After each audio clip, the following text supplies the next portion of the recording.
ಇನ್ನು ಜಾರಿ ನಿರ್ದೇಶನಾಲಯ ನಿನ್ನೆಯಿಂದಲೂ ಕೂಡ ದಾಳಿಯನ್ನ ಮಾಡಿದೆ. ಹಲವು ದಾಖಲೆಗಳನ್ನ ಪರಿಶೀಲನೆಯನ್ನ ಮಾಡ್ತಾ ಇದೆ. ಈಗ ಮಾಜಿ ಸಚಿವ ನಾಗೇಂದ್ರ ಅವರ ವಿಚಾರದಲ್ಲಿ ಬಹಳ ಕಂಟಕ ಎದುರು ಆಗ್ತಾ ಇದೆ. ಅವರಿಗೆ ಏನ್ ಮಾಡಬೇಕು ಅಂತ ಎಸ್ಟಿ ಬೋರ್ಡ್ 187 ಕೋಟಿಯ ಹಗರಣ ಏನಿದೆ, ಯಾವುದೇ ಕ್ಷಣದಲ್ಲೂ ಕೂಡ ನಾಗೇಂದ್ರ ಅವರನ್ನ ಬಂಧನ ಸಾಧ್ಯತೆ ಇದೆ. ನಿನ್ನೆ ಬೆಳಗ್ಗೆ 7 ಗಂಟೆಯಿಂದ ಸಂಜೆಯವರೆಗೂ ಕೂಡ ಹಲವು ಕಡೆಗಳಲ್ಲಿ ಮಾಡಿದ್ರು ದಾಖಲಾತಿಗಳ ಪರಿಶೀಲನೆಯನ್ನ. ಸೊ ಬ್ಯಾಂಕ್ ವಹಿವಾಟಿನ ಜೊತೆಗೆ ಇವತ್ತು ಬಂದಿದ್ದಾರೆ, ದಾಖಲಾತಿಗಳ ಪರಿಶೀಲನೆ ಮಾಡಿದ್ದಾರೆ. ಬ್ಯಾಂಕ್ ಡೀಟೇಲ್ಸ್ ಹೇಳೋಕೆ ನಾಗೇಂದ್ರ ಅವರು ಮೊಂಡಾಟವನ್ನು ಮಾಡ್ತಾ ಇದ್ದಾರಂತೆ. ಮತ್ತಿಕೆರೆ ICICI ಬ್ಯಾಂಕ್ ಏನಿದೆ ಅಲ್ಲಿ ವ್ಯವಹಾರಗಳಾಗಿರೋ ವಿಚಾರದಲ್ಲಿ ಮೊಂಡಾಟ ಮಾಡ್ತಾ ಇದ್ದಾರಂತೆ. ಮೊಂಡಾಟ ಎಲ್ಲ ಮಾಡಿದರೆ ಯಾರು ಕೇಳೋದಿಲ್ಲ ಅಲ್ಲಿ. ಸೊ ಕೇಳ್ತಾರೆ, ಉತ್ತರವನ್ನು ಕೊಡಬೇಕಾಗತ್ತೆ, ಇಲ್ಲಾಂದರೆ ಅರೆಸ್ಟ್ ಮಾಡ್ಕೊಳ್ತಾರೆ. ನಿನ್ನೆ ಮತ್ತಿಕೆರೆ ಬ್ಯಾಂಕ್ನಲ್ಲಿ ಕೂಡ ದಾಳಿಯನ್ನು ಮಾಡಿದ್ರು ಇಡಿ. ಮತ್ತಿಕೆರೆ ಬ್ಯಾಂಕ್ನ ಸಿಬ್ಬಂದಿಗಳ ಹೇಳಿಕೆಯನ್ನು ದಾಖಲು ಮಾಡ್ಕೊಳ್ತಾ ಇದ್ದಾರೆ.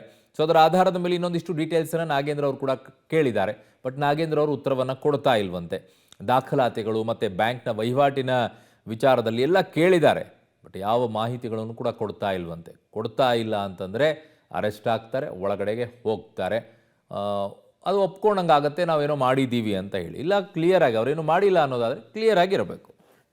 ನನ್ನ ಸಹೋದ್ಯೋಗಿ ಈಗ ಕ್ರೈಮ್ ಬ್ಯೂರೋ ಹೆಡ್ ಆಗಿರುವಂಥ ಮುರಳೀಧರ್ ನನ್ನ ಸಂಪರ್ಕದಲ್ಲಿದ್ದಾರೆ. ಮುರಳಿ, ಈಗ ಏನು ನಡೀತಾ ಇದೆ ಜಾರಿ ನಿರ್ದೇಶನಾಲಯದ ದಾಳಿಯಲ್ಲಿ ನಾಗೇಂದ್ರ ಅವರ ಬಂಧನದ ವಿಚಾರದಲ್ಲಿ, ಜೊತೆಗೆ ದಾಖಲಾತಿಗಳ ಮತ್ತು ಬ್ಯಾಂಕ್ ವಹಿವಾಟಿನ ವಿಚಾರದಲ್ಲಿ? ಮುರಳಿ, ಅರುಣ್, ಏನಂದ್ರೆ ಈ ಪ್ರಕರಣಕ್ಕೆ ಸಂಬಂಧಪಟ್ಟಂತೆ ಈಗಾಗಲೇ ಇಡಿ ಅಧಿಕಾರಿಗಳು 29 ಗಂಟೆಗಳ ಕಾಲ ನಿರಂತರವಾಗಿ ವಿಚಾರಣೆಗೆ ಒಳಪಡಿಸಿರುವಂಥದ್ದು. ಅಂದರೆ ನಿನ್ನೆ ರಾತ್ರಿ ಒಂದಷ್ಟು ಕಾಲಾವಕಾಶನ ಕೊಟ್ಟಿದ್ರು, ಕಾಲಾವಕಾಶನ ರೆಸ್ಟ್ಗೆ ಕೊಟ್ಟಿದ್ರು. ಅದಾದ ಬಳಿಕ ಮತ್ತೆ ಬೆಳಗ್ಗೆ 6:30ರಿಂದ ಮತ್ತೆ ಅವರನ್ನು ವಿಚಾರಣೆಗೆ ಒಳಪಡಿಸ್ತಾ ಇದ್ದಾರೆ. ಅರುಣ್, ಏನಂದ್ರೆ ನಿನ್ನೆ ಇಡಿ ಅಧಿಕಾರಿಗಳು ICICI ಬ್ಯಾಂಕ್ನ ಮತ್ತಿಕೆರೆ ಬ್ರಾಂಚ್ ಏನಿತ್ತು, ಮತ್ತಿಕೆರೆ ಬ್ರಾಂಚ್ಗೆ ಒಂದು ದಾಳಿಯನ್ನು ಮಾಡಿದ್ರು. ಅಲ್ಲಿಗೆ ನಾಗೇಂದ್ರ ಮತ್ತು ಅವರ ಕುಟುಂಬಕ್ಕೆ ಸಂಬಂಧಪಟ್ಟಂತ ಒಂದಷ್ಟು ದಾಖಲಾತಿಗಳನ್ನು ಕೂಡ ವಶಕ್ಕೆ ಪಡೆದುಕೊಂಡಿದ್ರು.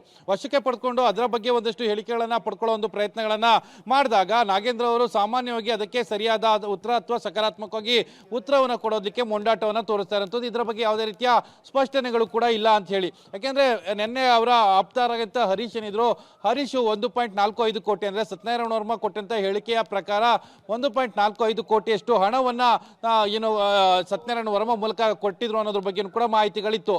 ಆ ಹಣವನ್ನ ಎಲ್ಲಿಗೆ ಸಂದಾಯವನ್ನ ಮಾಡಿದ್ರು ಏನು ಅನ್ನೋದ್ರ ಬಗ್ಗೆ ಕೂಡ ಒಂದಷ್ಟು ತಿಳ್ಕೊಳ್ಳೋ ಪ್ರಯತ್ನಗಳನ್ನ ಮಾಡ್ತಾ ಇದ್ರು. ಆದ್ರೆ ನಾಗೇಂದ್ರ ಇದಕ್ಕೆ ಯಾವುದಕ್ಕೂ ಕೂಡ ಸರಿಯಾಗಿ ಉತ್ತರವನ್ನು ಕೊಡ್ತಾ ಇಲ್ಲ. ಆ ಹಿನ್ನೆಲೆಯಲ್ಲಿ ICICI ಅಧಿಕಾರಿಗಳನ್ನ, ಬ್ಯಾಂಕ್ನ ಅಧಿಕಾರಿಗಳನ್ನೇ ಖುದ್ದಾಗಿ ಈಗ ಅಪಾರ್ಟ್ಮೆಂಟ್ಗೆ ಕರ್ಕೊಂಡಿರುವಂಥದ್ದು, ಅವರ ಮನೆಗೆ ಕರ್ಕೊಂಡು ಬಂದು ಅವರ ಮುಂದೆ ಒಂದಷ್ಟು ಹೇಳಿಕೆಗಳನ್ನ ದಾಖಲು ಮಾಡೋ ಪ್ರಯತ್ನಗಳನ್ನ ಮಾಡ್ತಾ ಇದ್ದಾರೆ.